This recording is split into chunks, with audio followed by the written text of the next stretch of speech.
6 creators who went live and never came back.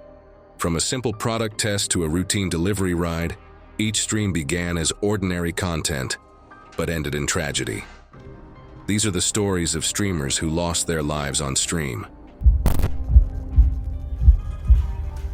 It was June 14, 2022, in Los Angeles, California. The temperature outside stayed warm even past midnight.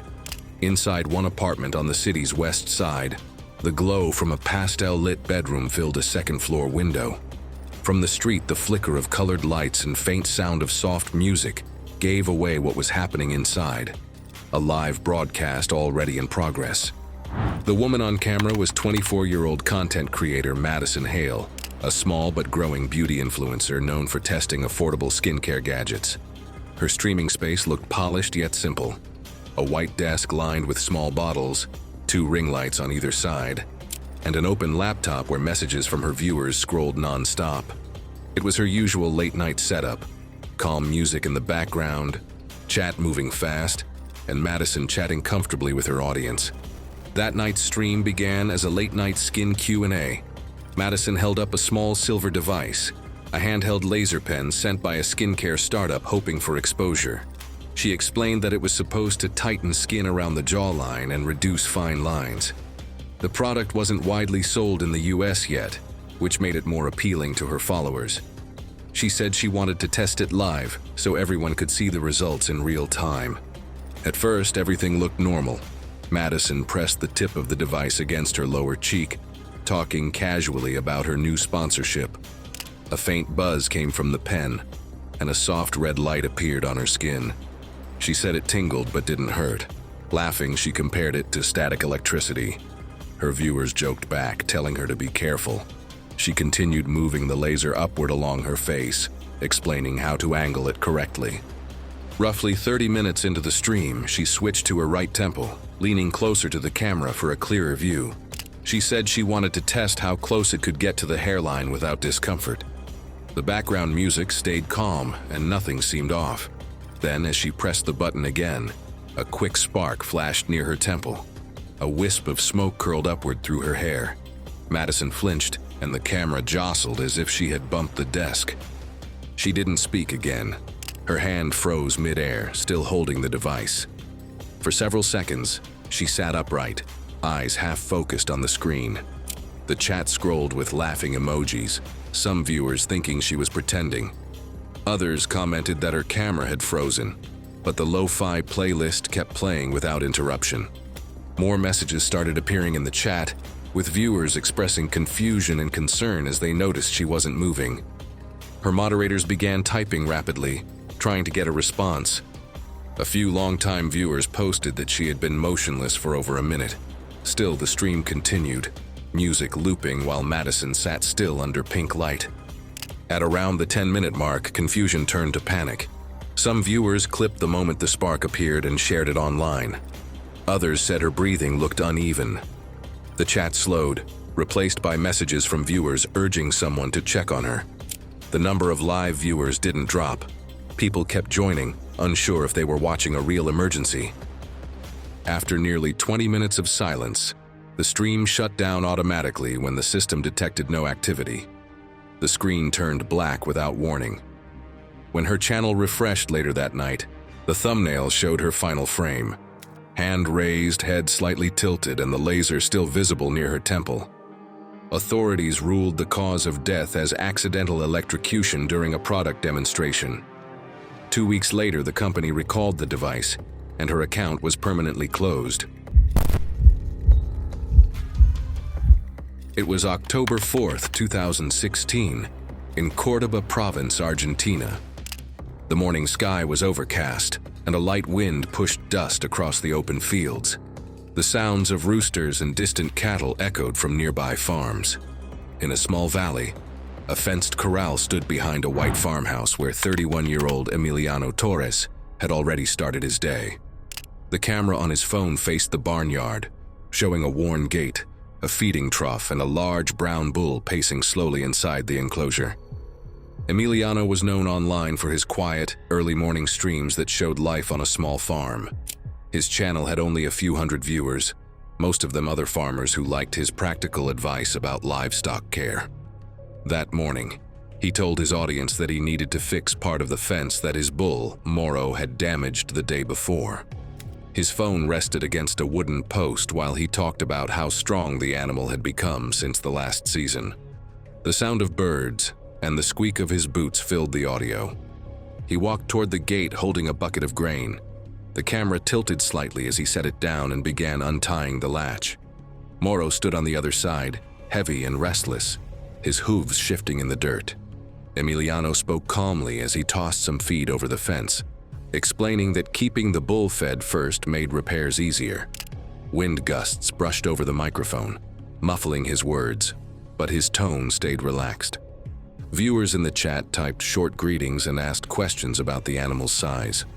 After a few minutes, Emiliano opened the gate halfway and stepped inside the pen. He carried a small hammer in one hand and held the bucket in the other. Moro turned his head sharply, lowering it toward the ground. Emiliano tried to keep space between them, waving his jacket once as he moved closer to the damaged fence post. The bull let out a low grunt, pawed at the dirt, then began moving toward him faster. The phone's image shook slightly as the ground vibrated from the bull's movement. Emiliano backed away but slipped on the damp soil near the trough. The metal bucket fell, scattering feed across the ground. The bull's head hit him square in the chest, pushing him backward against the wooden rail.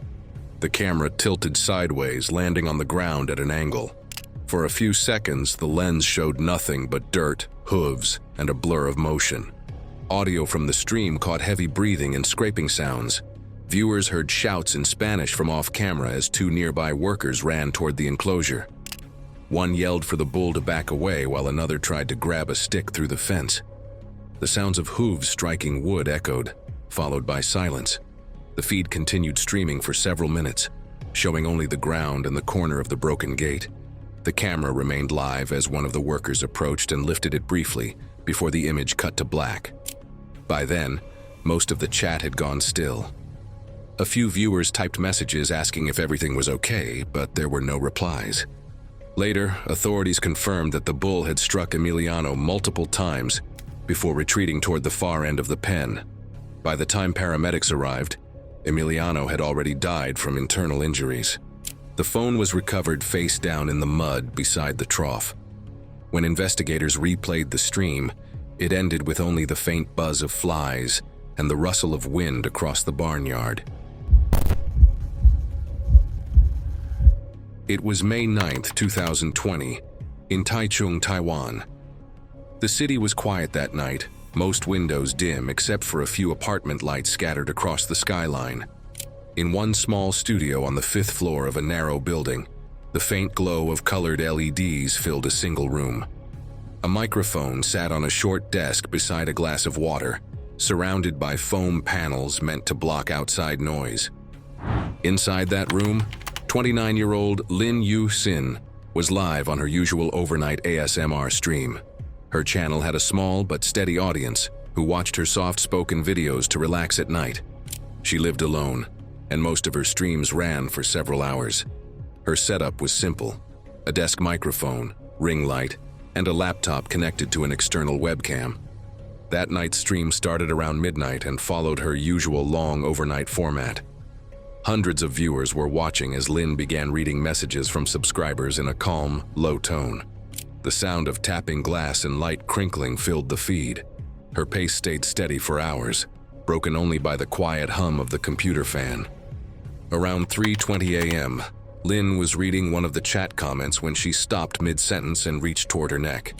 Her voice came out uneven for a moment before she mentioned feeling a bit dizzy. The microphone caught the sound clearly, followed by the faint clink of her picking up the glass of water. She took a sip and said she was fine, then leaned forward slightly toward the camera again. Viewers noticed that her posture seemed off, her left shoulder tilting lower than usual. A few commented that she looked tired, thinking it was part of the relaxed tone she kept for these streams. Someone pointed out that her left eye looked half closed, but most brushed it off, joking that she must have been falling asleep after so many hours awake. Over the next minute, she spoke less and less. The tapping sounds stopped, replaced by the steady low hum of background noise. Without warning, Lynn's head dropped forward, and her upper body slid slightly out of the camera frame. Her chair creaked once, then stayed still. The microphone continued to record faint breathing sounds, slow and uneven, for several minutes. The chat activity picked up, with some viewers typing questions about whether she had fallen asleep early. After about 5 minutes, the breathing grew softer, until it was barely audible. The camera stayed on the same empty part of the frame, the edge of the desk and the side of her chair. Some viewers assumed it was an intentional silent sleep segment that ASMR streamers often used. Others began time-stamping the moment she stopped speaking, wondering if it was part of a planned performance. 2 longtime viewers who had private contact through a moderator link tried calling her through the app's messaging system, but no one answered. They sent repeated messages in both English and Mandarin, thinking there might be a technical issue. The chat became a mix of confusion and jokes, with a few users asking if anyone had her local number. No response came from Lynn's side. The broadcast continued like that for hours. Background noise faded in and out as the microphone automatically adjusted to the silence. Occasionally, a soft mechanical hum from outside drifted through the mic. By morning, the live stream had run for nearly 6 hours straight, without movement or sound from the streamer. When moderators in a different time zone logged on around 8 a.m., they ended the broadcast and replaced the thumbnail with a plain gray screen marked unavailable. Later reports confirmed that Lynn had suffered a sudden cerebral aneurysm while on camera. The faint breathing picked up by her microphone matched the brief window between collapse and loss of consciousness. The coroner's report ruled the cause of death as a ruptured aneurysm. Her channel has remained offline since.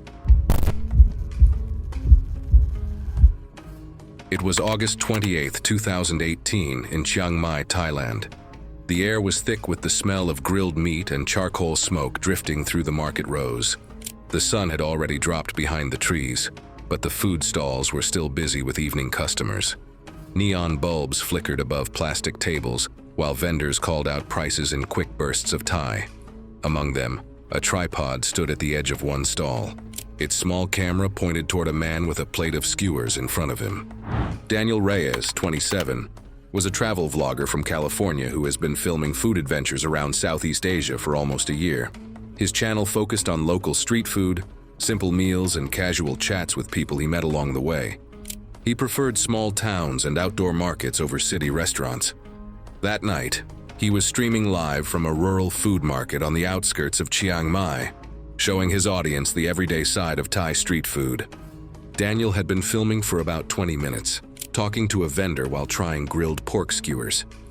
His viewers left messages in the chat asking about the spices and prices. He smiled and replied between bites, translating short phrases from Thai with help from the vendor's teenage son. Laughter from nearby stalls mixed with the low hum of the crowd. As he turned to face the camera again, a hornet buzzed close to the lens. The sound was sharp enough to cut through the microphone. Daniel waved it away with the back of his hand, brushing near his shoulder. The insect circled once before flying toward his neck. A short yelp came through the feed, followed by a quick movement of his hand brushing the area. He muttered a few words to the locals, rubbing the side of his neck. His viewers heard him say something about a sting, but his tone stayed light. A few seconds later, he reached for his water bottle and took a sip, still talking to the camera. His voice started sounding slightly strained, lower and slower than before. He told the vendor he was fine and turned back toward the tripod. His breathing was audible through the microphone now, uneven but still steady. Viewers typed comments about his voice change, some joking that the chili must have been too spicy. About 2 minutes passed before he began to show real difficulty breathing. He coughed once and leaned on the table, trying to steady himself. He told someone nearby that he felt unwell, his speech faint.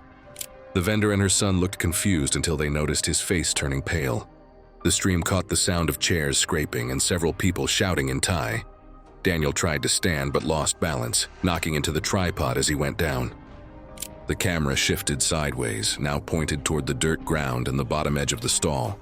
Feet moved in and out of frame as people gathered around. The sound of overlapping voices filled the feed. some yelling for water, others shouting for someone who had a car.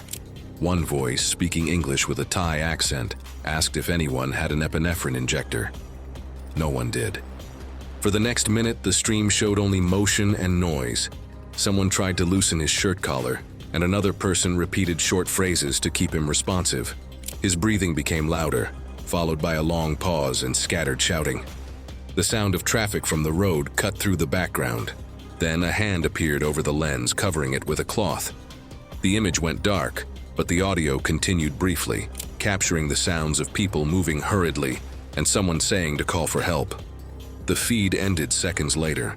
Later accounts from the vendors confirmed that Daniel had been stung just below the jawline by a hornet common in the region. The sting triggered a rapid allergic reaction that caused his airway to swell before medical help could arrive. He was pronounced dead at the scene. The channel went quiet that night, and the video was removed the following day. It was November 2nd, 2020 in Singapore City. A light rain had left the streets slick, reflecting red and green traffic lights across the asphalt. Cars and scooters moved carefully through downtown. At one intersection, an e-scooter rider streamed his route live, a phone mounted to his chest capturing every turn.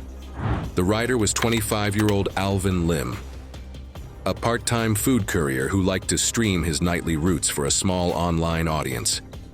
His streams were simple. No edits, no music, just the sounds of city traffic and passing chatter from his viewers. He spoke to the camera occasionally, joking about long hours and unpredictable weather. The night had started calmly. He was finishing a delivery from a noodle shop near Orchard Road and chatting about which route would get him home fastest before the rain picked up again. As he waited at a light, Alvin pointed his camera toward the skyline, showing the reflections of tall glass buildings through the drizzle. His viewers teased him about the blurry image, and he laughed, saying the lens fogged up whenever he stopped moving. The sound of distant thunder carried through the mic. When the light turned green, he pushed off smoothly, weaving between slow-moving cars. The traffic was moderate, nothing unusual for that time of night. The stream captured the sound of tires hissing against wet pavement and the low hum of his scooter motor. A few donation alerts popped up on screen, the mechanical voice reading out short messages. Alvin responded to one, mentioning he would cut through Orchard before the rain got worse. His tone stayed casual as he adjusted his position and kept one hand on the handlebar. A few minutes later, the camera shifted slightly as he rode toward an intersection near a row of closed shops. Streetlights glowed off the rain-slicked road. A small group of pedestrians stood under an awning, waiting for the crosswalk signal. The feed showed the timestamp and a steady stream of viewer comments scrolling up the side of the screen. Alvin slowed briefly, then turned his head slightly toward the phone as another donation message came through. At the same moment, a gray sedan from the opposite lane began to turn left into the intersection without signaling. The car's movement cut directly across Alvin's path. The camera image jolted hard, followed by the sound of skidding tires and a quick metallic thud. The stream shook violently, blurring between bright lights and asphalt. For less than a second, headlights filled the frame before the camera dropped sideways. The audio captured the scraping of metal and the splash of water as the scooter slid across the wet ground. Several sharp voices shouted in the background, people calling out in both English and Mandarin. The camera came to rest at an angle, showing only part of the street and a line of headlights pointing toward the scene. Rain continued tapping against the microphone, distorting the sound. For a few moments, the stream stayed active. The image remained tilted, headlights glaring into the lens, while passing vehicles slowed near the intersection. Chat messages kept appearing, most viewers thinking the stream had frozen or that Alvin's camera had fallen. Some typed jokes, others asked if he had dropped his phone again, something that had happened in past streams. Witnesses later told authorities they saw the scooter slide about 15 feet before stopping near the curb. Several riders from nearby shops ran toward the intersection, waving for cars to slow down. One of them reached for the phone still strapped to Alvin's chest and turned it face down to stop the flashing light. The live feed froze shortly after, locking on a blurred shot of headlights reflected in puddles. Viewers kept commenting for several minutes, unaware that what they were watching was real. The video ended automatically when the stream lost connection. Police later confirmed that the crash occurred at 9:40 p.m. at the corner of Cairnhill Road, where Alvin was struck on his right side and died at the scene from severe trauma. His channel stopped uploading after that night. The final image, those blurred headlights, remained on replay for hours before the platform removed the video. It was September 11, 2017, in Suceava County, Romania. The afternoon was cool and quiet, sunlight fading behind thin clouds. Dirt roads ran between small houses with worn fences, leading out toward open fields of dry grass and brush. From a distance, the faint sound of barking dogs echoed across the countryside. 30-year-old Irina Dobre, a Romanian travel vlogger, was live on her small channel that afternoon. She had built a modest following by exploring rural areas most travelers never visited. Her videos were simple, just a handheld camera, natural sound, and her steady voice describing each place she found. That day's stream started as she walked through a remote part of Suceava County, heading toward an abandoned Orthodox chapel known among locals for its faded murals and broken bell tower.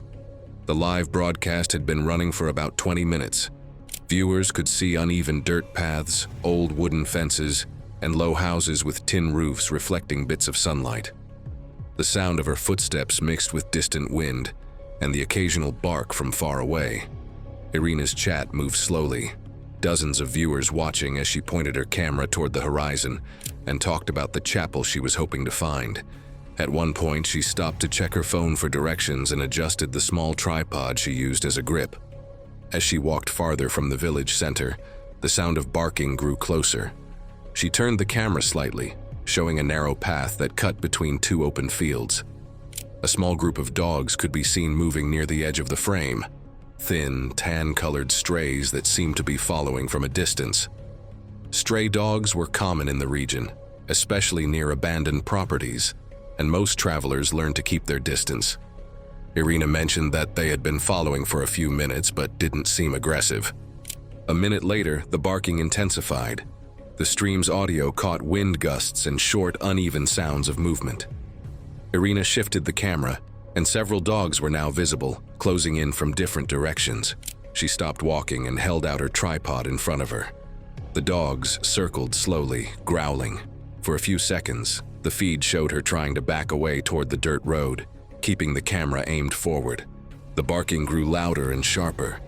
The microphone picked up a short command as she tried to drive them off. The camera shook suddenly, dropping toward the ground and showing a spinning view of grass and sky. A scream followed, then the sound of snarling and movement near the microphone. The image blurred as the phone shifted, its lens partly covered by dirt. People watching live began typing frantically, unsure if it was real. Some thought it was staged, while others started posting timestamps in the chat where the noise first changed. The stream continued for about 15 more seconds, filled with static and wind. Then, the feed cut out completely. Witnesses later told authorities they had heard shouts and barking from about 50 yards away, but hadn't seen what happened until they reached the path minutes later. Paramedics arrived soon after and tried to stabilize her, but the injuries were too severe. She was pronounced dead on arrival at the nearest medical center. Thanks for watching. Enjoy this video? Click more.